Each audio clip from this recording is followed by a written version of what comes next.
kepadamu. Engkau mendapati kami menjadi hamba yang selalu setia di hadapan Tuhan. Saatnya kami akan dengarkan firman-Mu ya Bapa.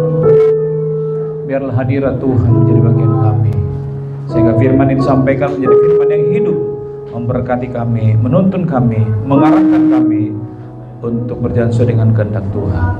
Dalam nama Yesus Kristus kami berdoa dan sambut firman-Mu. Haleluya. Amin. Puji Tuhan. Silakan duduk Bapak Ibu. Ya. Terima kasih untuk seluruh kehadiran jemaat Tuhan dalam ibadah kita saat ini. Seperti yang disampaikan hari ini, mari kita buka Alkitab kita dalam Roma pasal yang ke-8 ayat 37 sampai dengan 39. Puji Tuhan, kita bersyukur dan bangga memiliki Tuhan Yesus Kristus yang telah berjanji dalam firman-Nya bagi kita. Bahkan dikatakan kita lebih daripada pemenang. Dan itu menjadi harapan kita semua. Amin. Dalam perjalanan hidup ini, ya, siapapun kita tentunya akan diberhadapi dengan yang namanya tantangan.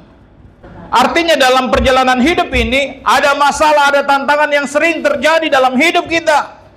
Kita bersyukur kepada Tuhan. Firman-Nya telah memberikan penjelasan bagi kita, dikatakan bahwa kita orang-orang percaya yang beriman kepada Tuhan, kita akan mengalami kemenangan. Amin. Baik dikatakan maut tidak berkuasa memisahkan kita dari Allah. Kalaupun ada tantangan, ada persoalan dalam hidup kita, saya katakan itu adalah bagian dari perjalanan menuju mujizat. Amin. Ya. Tantangan hidup bisa juga bagian dari bagaimana kita melihat iman kita kepada Tuhan. Apakah kita kalah? Apakah kita menyerah atas menghadapi tantangan? Ya. Alkitab juga berkata dalam Yohanes pasal 16 ayat 33. Ya, supaya kamu dikatakan beroleh damai sejahtera dalam aku. Aku, kata Tuhan, yang menjamin hidup kita, yang telah mengalahkan dunia. Dunia ini sedang lenyap dalam segala keinginannya. Tidak ada jaminan dalam dunia. Tapi kuatkanlah hatimu. Tuhan telah mengalahkan dunia. Kita sedang dalam proses melewati hidup dalam dunia ini, yang nanti tujuan kita adalah surga yang kekal. Jadi jangan kalau kita menghadapi tantangan kita langsung mundur. Menghadapi persoalan kita langsung KO. Menghadapi sebuah persoalan kita langsung menyerah. Yusuf dan Daud. Yusuf, betapa hebat tantangan yang dihadapi. Dia dijual, difitnah, masukkan dalam penjara. Dia sudah menolong orang lain tidak tahu diri. Itu sakit bagi dia. Tapi semua proses itu dilewati dia, sampai pada akhirnya dia menjadi seorang yang terkenal dan orang yang dipilih Tuhan.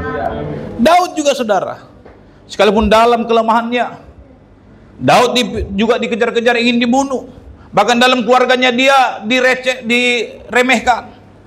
Tapi proses Daud juga ketika dia menjaga hatinya, Tuhan berkenan kepada hambaku Daud. Semua melewati proses. Bapak Ibu punya proses, kami pun punya proses. Tapi dengan iman kita lewati proses. Ada Tuhan yang memberikan kemenangan bagi kita. Ku tak akan menyerah pada Bapa-Ku.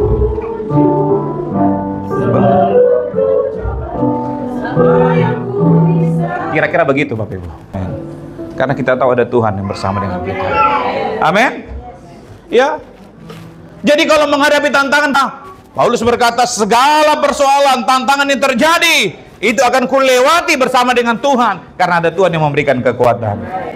Jadi kalau tidak ada Tuhan, dan masalah akan mengintimidasi, sehingga kita mengalami yang namanya kemunduran.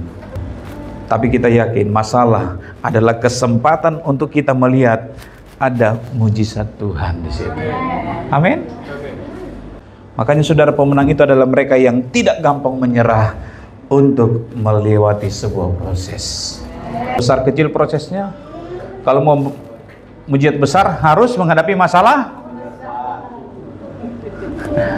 Amin. Mau minta masalah besar atau kecil?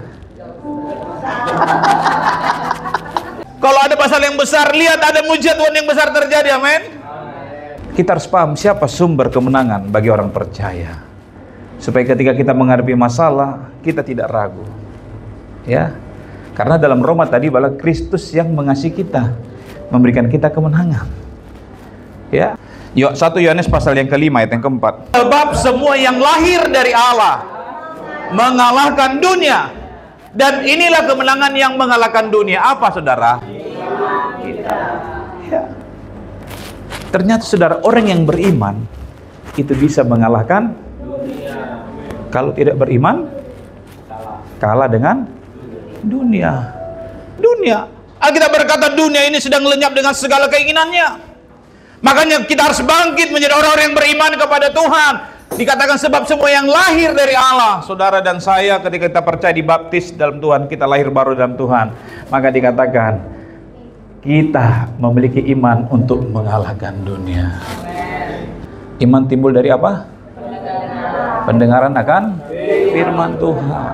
Semakin kita setia dengan firman, iman kita semakin kuat sehingga kita bisa mengalahkan dunia. Dunia ini kan dengan lenyap segala keinginannya.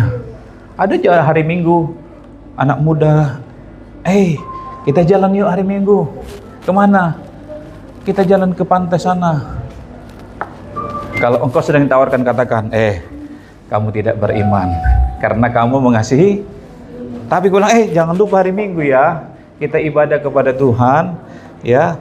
Berarti engkau orang yang supaya semakin kita mendengar firman, iman kita timbul. Masalah boleh datang, tapi ada iman yang mengalahkan masalah itu. Imanku bersepakat percaya kuasanya. Ku terima. Amin. Kemenangan. Imanku bersepakat. Bagaimana kalau orang tidak beriman? Kacau. Kita sepakat, kita beriman kepada Tuhan. Amin. Karena firman Tuhan itu akan membawa kita kepada kemenangan. Ya, jadi semakin setia dengan Tuhan. Amin. Ya, semakin terus setia. Ya, semakin terus maju dalam Tuhan. Wahyu pasal 2 ayat yang ke-10, tolong. Jangan takut terhadap apa yang harus engkau derita. Sesungguhnya iblis akan melemparkan beberapa orang dari antaramu ke dalam penjara, supaya kamu dicobai, menakut-nakuti itu, dan kamu akan beroleh kesusahan selama 10 hari. Hendaklah engkau setia sampai mati, dan aku akan mengaruniakan kepada mahkota dan hidup. Ada dikatakan, saudara, tantangan itu bisa datang di sekitar kita dengan maksud mencobai kita, supaya kita mengalami ketakutan. Ya. Tapi ingat, saudara, ketika engkau tetap setia kepada Tuhan, konsisten kepada Tuhan, sekalipun diperhadapkan kita dengan ada orang-orang yang mencobain kita, tapi Tuhan adil dan Tuhan ada bersama dengan orang-orang yang setia. Sampai akhirnya kau dapati aku tetap setia. Jadi, saudara, bagaimana caranya untuk kita menang? Tadi sumber kemenangan dari Tuhan. Caranya bagaimana? Caranya yang pertama, saudara, 2 Korintus pasal yang kelima ayat yang ke-7. Sebab hidup kami ini adalah hidup karena percaya, bukan karena melihat. Kalau ada orang yang hanya melihat, saudara, secara kasat mata, itu terbatas, bisa membuat cara pandang kita berbeda. Contoh, saudara, ketika diutus 12 orang pengintai, grup yang pertama ada 2 orang, grup yang kedua ada 10 orang. Mereka punya versi masing-masing. Dia mengatakan, yang grup 10, nggak mungkin kita bisa memasuki tanah Kanaan, di sana orangnya. Nggak mungkin kita bisa. Apalagi mereka itu makan orang, saudara. Tapi yang 2 bilang, wah, kita bisa mengalahkan. 2 sudut pandang berbeda. Yang satu secara kasat mata, yang satu dengan mata iman. Begitu juga kita menghadapi masalah. Pandanglah dengan mata iman. Maka ada Tuhan yang memberikan kemenangan bagi kita. Dalam segala keadaan, waktu kita kuat maupun lemah, kemudian anak-anak kita tetaplah kepada Yesus. Karena Yesus, Dia tidak pernah meninggalkan kita. Yesus yang selalu setia, Dia mengerti setiap kondisi hidup kita. Bersyukurlah